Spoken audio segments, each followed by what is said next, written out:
fillua të foltore për herë të parë, në fakt, të gjithë neve si struktura kishim shumë entuziazëm që kjo anë në Partinë Demokratike do të merrte një drejtim. Pra do ndaheshin deputetët të përzona dhe kush deputet nuk merrte rezultatet e duhura, ai do të shkarkohesh ose nuk do të jepesh mundësia për të vazhduar si deputet. Sepse është e vërtet që në opozitë rrihet edhe shumë vite me ne, po është shumë e thjeshtë të rish me rrogën e deputetit në parlament, në opozitë, se sa si një antar i thjeshtë ose si simpatizant i Partisë Demokratike. Ndjekin politikën janë shumë të informuar. Por unë mendoj që resurset e Partisë Demokratike janë duke u fokusuar vetëm në disa tema të caktuara që kanë të bëjnë me hajdutlëkun.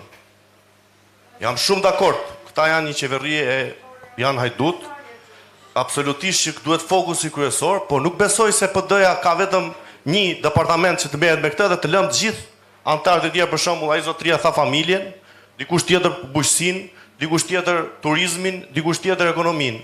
Jo, kjo Parti Demokratike që është mbledhse e votave të 600.000 qytetarëve, 700.000 qytetarëve, nuk besoj se ka vetëm një temë për të folur gjatë gjithë kohës.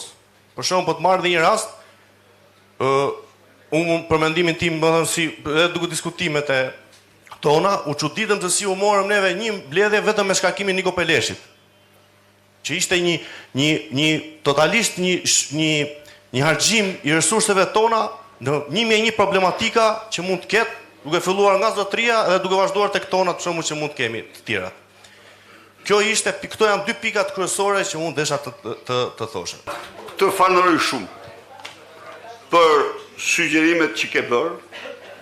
Absolutisht deputetët e kemi diskutuar edhe në 2 mbledhje më parë që ardhja e deputetëve tek ju do të jetë konstante, të diskutojnë me ju, me qytetarët, të mbledhin të gjithë shqetësimet, të bëhen protagonist të zërit tuaj. E para. E dyta, e ke shumë të drejtë, shumë drejtë. Dhe të siguroj që Partia Demokratike ka alternativë për të gjitha çështjet.